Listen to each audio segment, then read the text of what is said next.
Hi hello ಎಲ್ಲರಿಗೂ ನಮಸ್ಕಾರ. ನಾನು ನಿಮ್ಮ ಅನಾಮಿಕಾ ಅನು.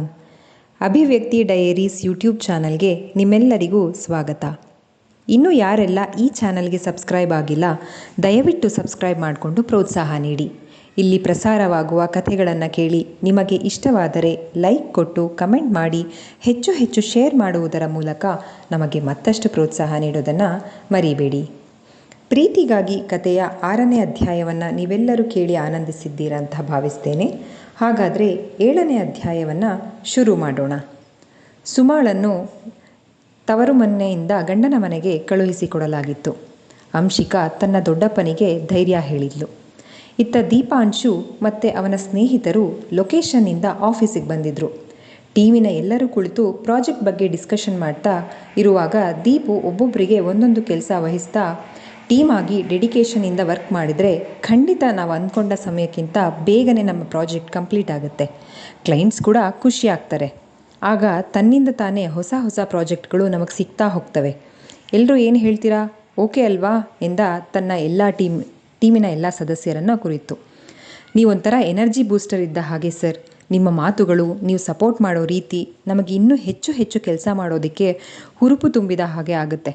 ನಾವೆಲ್ಲ ಒಟ್ಟಿಗೆ ಕೆಲಸ ಮಾಡೋದು ನಮಗೆ ತುಂಬ ಇಷ್ಟ ಆಗುತ್ತೆ ಸರ್ ಅಂತ ದೀಪಾಂಶು ಟೀಮಿನ ಜೂನಿಯರ್ಗಳು ಅವನಿಗೆ ಹೇಳಿದರು.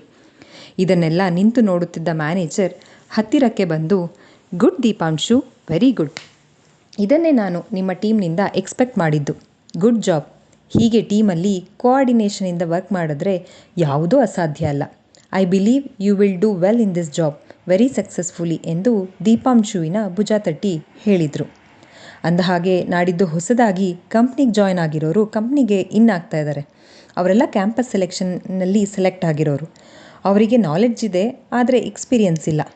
ಟೀಮ್ ಡಿವೈಡ್ ಮಾಡಿದಾಗ ನಿಮ್ಮ ಟೀಮ್ಗೂ ಕೆಲವು ಜನ ಬರ್ತಾರೆ. ಅವರಿಗೆ ಚೆನ್ನಾಗಿ ಟ್ರೈನಿಂಗ್ ಮಾಡಿ ಕೆಲಸ ಹೇಳ್ಕೊಡ್ಬೇಕು. That is your responsibility. All the best ಎಂದು ದೀಪಾಂಶು ಟೀಮ್ಗೆ ವಿಶ್ ಮಾಡಿ ಬೇರೊಂದು ಟೀಮ್ ಜೊತೆ ಇಂಟರ್ಯಾಕ್ಟ್ ಮಾಡೋದಕ್ಕೆ ಅಂತ ಅಲ್ಲಿಂದ ಹೋದರು ಮ್ಯಾನೇಜರ್. ಗೈಸ್, ನಮ್ಮ ಟೀಮಿಗೆ ಯಾರೇ ಬಂದರೂ ಅವರಿಗೆ ಎಲ್ಲರೂ ಸೇರಿ ಸಪೋರ್ಟ್ ಮಾಡೋಣ. ನಮ್ಮಲ್ಲಿ ಅವರು ಕೂಡ ಒಬ್ಬರು. ಅವರಿಗೆ ಕೆಲಸ ಹೇಳ್ಕೊಡ್ತಾ ಎಂಜಾಯ್ ಮಾಡಿಕೊಂಡು ನಾವು ಸಹ ಕೆಲಸ ಮಾಡೋಣ.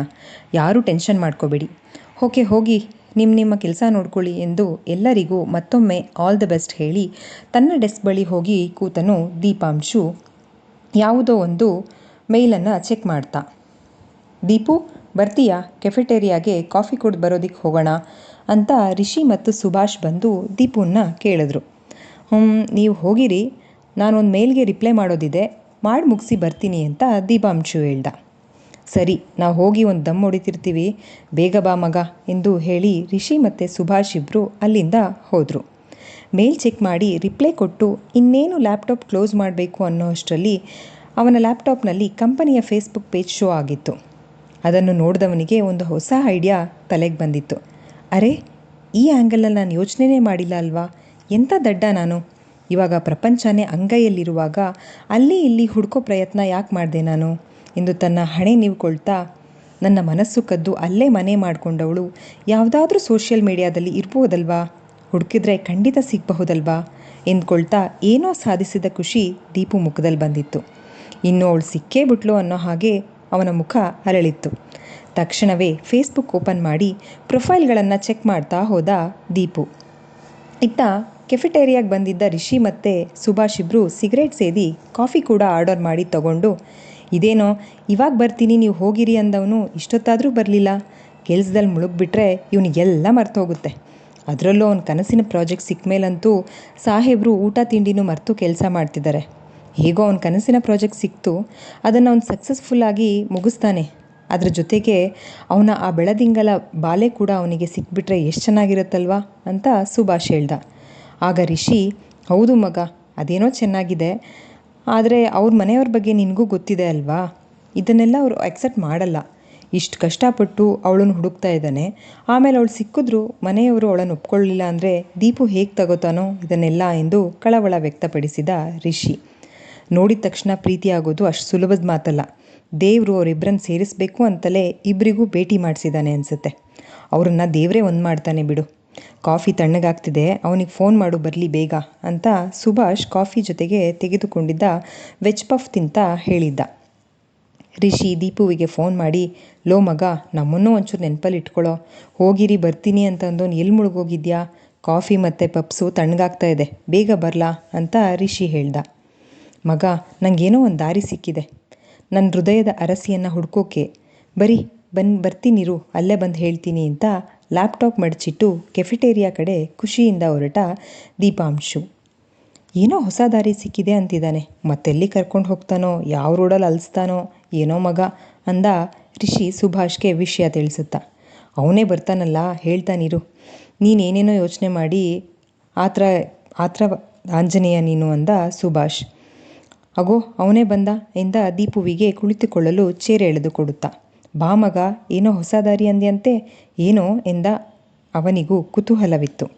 ಇರೋ ಹೇಳ್ತೀನಿ, ಅದಕ್ಕೆ ತಾನೇ ಬಂದಿದ್ದು ಅಂದು ಅವನಿಗಾಗಿ ಇಟ್ಟಿದ್ದ ಕಾಫಿ ಮಗ್ ತೆಗೆದುಕೊಂಡು ಸಿಪ್ ಮಾಡುತ್ತಾ, ಅಲ್ಲ ಕಣ್ರೋ, ನಾವೆಷ್ಟು ಬುದ್ಧಿವಂತರು ಅಂದರೆ ಕೈನಲ್ಲಿರೋ ಟೆಕ್ನಾಲಜಿನ ಯೂಸ್ ಮಾಡ್ಕೊಳ್ಳೋದು ಬಿಟ್ಟು ಊರೆಲ್ಲ ಅಲ್ಲಿಯೋ ಅಷ್ಟು ಬುದ್ಧಿವಂತರು ಎಂದ ಪಪ್ಸ್ ಬಾಯಿಗಿಡುತ್ತಾ.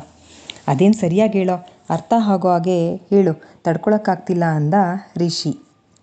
ಲೋ ಮಗ, ಈಗಿನ ಕಾಲದ ಯಾವುದೇ ಹುಡುಗಿ ಆದರೂ ಸೋಷಿಯಲ್ ಮೀಡಿಯಾ ಯೂಸ್ ಮಾಡ್ತಾನೆ ಇರ್ತಾಳಲ್ವೇನ್ರೋ, ಸ್ವಲ್ಪ ರಿಸ್ಕ್ ಆಗುತ್ತೆ, ಆದರೂ ರಿಸ್ಕ್ ತೊಗೊಂಡು ಪ್ರೊಫೈಲ್ಗಳನ್ನು ಚೆಕ್ ಮಾಡಿದ್ರೆ ಸಿಗ್ಬೋದು ಅಲ್ವಾ ಅಂದ ದೀಪಾಂಶು.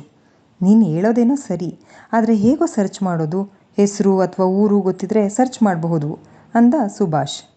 ಹೆಸರು ಗೊತ್ತಿದ್ರೂ ಕಷ್ಟವೇ ಕಣೋ, ಈ ಹುಡುಗಿರು ಒರಿಜಿನಲ್ ನೇಮ್ಸ್ ಎಲ್ಲ ಕೊಡೋದು ಕಡಿಮೆನೇ, ಎಲ್ಲ dimple queen, dad little princess, rowdy baby, Amul baby, ಕಿರಿಕ್ ರಾಣಿ, ಈ ಥರ ವಿಚಿತ್ರ ನೇಮ್ಸ್ ಕೊಟ್ಕೊಂಡಿರ್ತವೆ.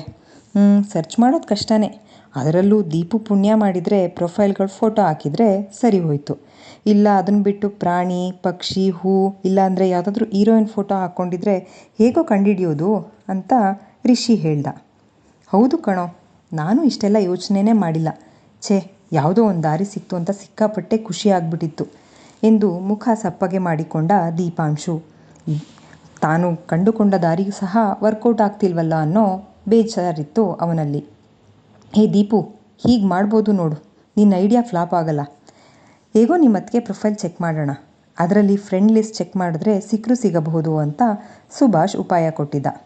ಮುಳುಗುತ್ತಿದ್ದವನಿಗೆ ಹುಲ್ಲು ಕಡ್ಡಿ ಆಸರೆ ಎನ್ನುವಂತೆ ಇನ್ನೊಂದು ಐಡಿಯಾ ಸಿಕ್ತು, ಬನ್ರೋ ಚೆಕ್ ಮಾಡೋಣ, ಸಿಕ್ಕರೆ ಆ ಬಂಡೆ ಮಹಾಕಾಳಿಗೆ 501 ಕಾಣಿಕೆ ಹಾಕ್ಬಿಡ್ತೀನಿ ಅಂತ ದೀಪು ಸಂತೋಷದಿಂದ ಹೇಳ್ದ. ಅದೇ 501 ನಮಗೂ ತಳ್ಳಿದ್ರೆ ನಾವು ನಿನ್ನ ಹೆಸರಲ್ಲಿ ರಾತ್ರಿಗೊಂಚೂರು ನೋಡ್ಕೋತೀವಪ್ಪ ಅಂದ ರಿಷಿ ನಗುತ್ತಾ. ನೀನು ಬರೀ ಅದರಲ್ಲೇ ಇರು, ಮೊದಲು ಕಾಫಿ ಮತ್ತು ಪಪ್ಸ್ದು ಬಿಲ್ ಕೊಟ್ಟು ಬಾ, ನಾವು ಕೆಳಗಡೆ ಹೋಗಿ ಚೆಕ್ ಮಾಡ್ತಾ ಇರ್ತೀವಿ ಅಂತ ಸುಭಾಷ್ ಮತ್ತು ದೀಪು ಇಬ್ಬರು ಮೆಟ್ಟಿಲಿಳಿದು ಹೊರಟರು. ರಿಷಿ ಬಿಲ್ ಪೇ ಮಾಡಿ ಅವರ ಹಿಂದೆಯೇ ಹೋದ. ಇತ್ತ ಮಗಳನ್ನು ಕಳಿಸ್ಕೊಟ್ಟ ಮೇಲೆ ಗಂಗಾಧರಯ್ಯನವರ ಮನೆ ಬಿಕೋ ಅಂತಾಯಿತು. ಎಲ್ಲಿ ನೋಡಿದ್ರೂ ಅವರಿಗೆ ಸುಮಾಳ ನೆನಪೇ ಆಗ್ತಾಯಿತ್ತು. ಎಲ್ಲರನ್ನು ನೋಡಿದ ಅಂಶಿಕಾ, ಇವರೆಲ್ಲ ಹೀಗೆ ಕೂತ್ಕೊಂಡ್ರೆ ಆಗಲ್ಲ, ಇವರನ್ನೆಲ್ಲ ಹೇಗಾದರೂ ಮಾಡಿ ಡೈವರ್ಟ್ ಮಾಡಬೇಕು ಅಂದ್ಕೊಳ್ತಾ ಅಡುಗೆ ಮನೆಗೆ ಹೋಗಿ ಎಲ್ಲರಿಗೂ ಮಸಾಲ ಟೀ ಮಾಡಿಕೊಂಡು ಅದನ್ನು ಒಂದು ಸರ್ವಿಂಗ್ ಟ್ರೇನಲ್ಲಿ ಇಟ್ಕೊಂಡು ಮುಂದೆ ತಂದಿಟ್ಲು. ತಗೊಳ್ಳಿ ಎಲ್ಲರೂ, ನನ್ನ ಕೈಯಾರೆ ಮಾಡಿರೋ ಮಸಾಲ ಟೀ, ಕುಡಿದು ಟೇಸ್ಟ್ ಹೇಗಿದೆ ಅಂತ ಹೇಳಿ ಅಂತ ಹೇಳಿದ್ಲು. ಆಗ ಪೃಥ್ವಿ, ನೀನು ಟೀ ಮಾಡಿದ್ಯಾ, ಕುಡಿಯೋ ಥರ ಇದೆಯಾ, ದೊಡ್ಡಪ್ಪ ಕುಡಿಬೇಡಿ, ಆಮೇಲೆ ನಾನು ಆ್ಯಂಬುಲೆನ್ಸಿಗೆ ಫೋನ್ ಮಾಡಬೇಕಾಗುತ್ತೆ, ನಾಳೆ ನ್ಯೂಸ್ ಪೇಪರು ಮತ್ತು TV ಚಾನೆಲ್ಗಳಲ್ಲಿ ಹೆಡ್ಲೈನ್ಸ್ ಆಗಿಬಿಡ್ತೀವಿ, ಟೀ ಕುಡಿದು ಒಂದೇ ಮನೆಯ 5 ಜನ ಅಸ್ವಸ್ಥ ಅಂತ ಎಂದು ತಂಗಿಯನ್ನು ಕಿಚಾಯಿಸಿದ್ದ ಪೃಥ್ವಿ. ಅಮ್ಮ ನೋಡು ಪೃಥ್ವಿನ ಎಂದು ಮಗುವಿನ ಹಾಗೆ ಮುಖ ಊದಿಸಿಕೊಂಡಳು ಅಂಶಿಕಾ. ಸುಮ್ಮನಿರೋ ಪೃಥ್ವಿ, ಮಗು ಮೊದಲು ಸಾರಿ ಏನೋ ಸ್ಪೆಷಲಾಗಿ ಮಾಡಿದ್ದಾಳೆ, ಅವಳನ್ನು ಅಪ್ರಿಷಿಯೇಟ್ ಮಾಡೋದು ಬಿಟ್ಟು ಕಿಂಡಲ್ ಮಾಡಬೇಡ ನೀನು ಎಂದು ಮಗನನ್ನು ಬೈದರು ದಿನಕರ್. ಅಪ್ಪ ಬೇಡ ನೋಡಿ, ಆಮೇಲೆ ಮೊದಲೇ ಹೇಳಿರ್ತೀನಿ, ರಿಸ್ಕ್ ತೊಗೋಬೇಡಿ ಅಂತ ಪೃಥ್ವಿ ಹೇಳ್ದ. ನೀನು ಹೀಗೆ ಕಿಂಡಲ್ ಮಾಡ್ತಾಯಿರು, ನಾಳೆ ನಿಜವಾಗ್ಲೂ ನೀನು ಕುಡಿಯೋ ಕಾಫಿಗೋ ಇಲ್ಲ ಜ್ಯೂಸ್ಗೋ ಲೂಸ್ ಮೋಷನ್ ಟ್ಯಾಬ್ಲೆಟ್ಸ್ ಹಾಕ್ಬಿಡ್ತೀನಿ ಅಂತ ಹುಸಿ ಕೋಪ ನಟಿಸುತ್ತಾ ಅಣ್ಣನನ್ನು ಬೆದರಿಸಿದ್ಲು ಅಂಶಿಕಾ. ಟೀ ಕಪ್ ತೆಗೆದುಕೊಂಡು ಕುಡಿಯುತ್ತಾ, ಆಹಾ ಅಮೃತ, ನಿಮ್ಮ ದೊಡ್ಡಮ್ಮ ಮಾಡೋ ಕಲಗಚ್ಚಿನ ಕಾಫಿ ಕುಡಿದು ಈ ಬಾಯಿ ಕೆಟ್ಟೋಗಿತ್ತು ಮಗಳೇ, ನೋಡು ಇಂಥ ಟೀ ಕುಡಿಯೋಕ್ಕೂ ಪುಣ್ಯ ಮಾಡಿರಬೇಕು, ಎಲ್ಲರೂ ಕುಡೀರಿ ಚೆನ್ನಾಗಿದೆ ಅಂತ ಗಂಗಾಧರಯ್ಯನವರು ಹೇಳಿದರು. ದೊಡ್ಡಪ್ಪ ನನ್ನ ಮುದ್ದು ಅಂತ ಹೇಳಿ ಹೋಗಿ ಅವರ ಪಕ್ಕದಲ್ಲಿ ಕೂತ್ಕೊಂಡು, ನೋಡು ಪೃಥ್ವಿ ತಿಳ್ಕೊ, ನಾವು ನಳಮಹಾರಾಜನ ರೇಂಜ್ಗೆ ಅಲ್ಲದೆ ಇದ್ದರೂ ಒಂದು ಮಟ್ಟಿಗೆ ರುಚಿಯಾಗಿಯೇ ಮಾಡ್ತೀವಿ ಎಂದಳು ಅಂಶಿಕಾ ಮೂತಿ ತಿರುವುತ್ತಾ. ಆಗ ಗಿರಿಜಾ, ಏನ್ರಿ ಇಷ್ಟು ದಿನ ಗಿರಿಜಾ ನಿನ್ನ ಕೈ ರುಚಿ ಮುಂದೆ ಬೇರೆ ಎಲ್ಲ ಯಾವುದು ಸಾಟಿನೇ ಇಲ್ಲ ಅಂತ ಹೇಳ್ತಿದ್ದವರು ಈಗ ಮಗಳ ಕೈ ಟೀ ಕುಡಿದು ನಾನು ಮಾಡೋ ಕಾಫಿನೇ ಕಲಗಚ್ಚು ಅಂತಿದ್ದೀರಾ? ನಾಳೆ ಅಂಶು ಹೋದ್ಮೇಲೆ ನಾನು ಮಾಡೋ ಕಲಗಚ್ಚೆ ಗಟ್ಟಿ ನಿಮಗೆ, ನೋಡ್ತಾ ಇರಿ ಅಂತ ಗಿರಿಜಾ ಹೇಳಿದರು. ಗಿರಿಜಾ ಮಾತಿಗೆ ಎಲ್ಲರೂ ನಗ್ತಾ ಇದ್ದರು. ನಕ್ಕು ಮನೆ ನಗುವಿನಿಂದ ತುಂಬಿತ್ತು. ಆಗ ಅಂಶಿಕಾಳ ಉದ್ದೇಶ ನೆರವೇರಿತು. ಎಲ್ಲರನ್ನೂ ಡೈವರ್ಟ್ ಮಾಡಬೇಕು ಅಂತ ಅಂದ್ಕೊಂಡು ಬಂದವಳು ತನ್ನ ಕೆಲಸವನ್ನು ಸಾಧಿಸಿಯೇ ಬಿಟ್ಟಿದ್ಲು. ಇಲ್ಲಿಗೆ ಈ ಅಧ್ಯಾಯ ಮುಗಿಯಿತು. ಈ ಸಂಚಿಕೆ ನಿಮ್ಮೆಲ್ಲರಿಗೂ ಇಷ್ಟವಾಗಿದೆ ಅಂತ ಭಾವಿಸ್ತೇನೆ. ದಯವಿಟ್ಟು ನಿಮ್ಮ ಅನಿಸಿಕೆ ಅಭಿಪ್ರಾಯಗಳನ್ನು ಕಮೆಂಟ್ ಸೆಕ್ಷನ್ನಲ್ಲಿ ಹಂಚ್ಕೊಳ್ಳೋದನ್ನು ಮರಿಬೇಡಿ. ಧನ್ಯವಾದಗಳು.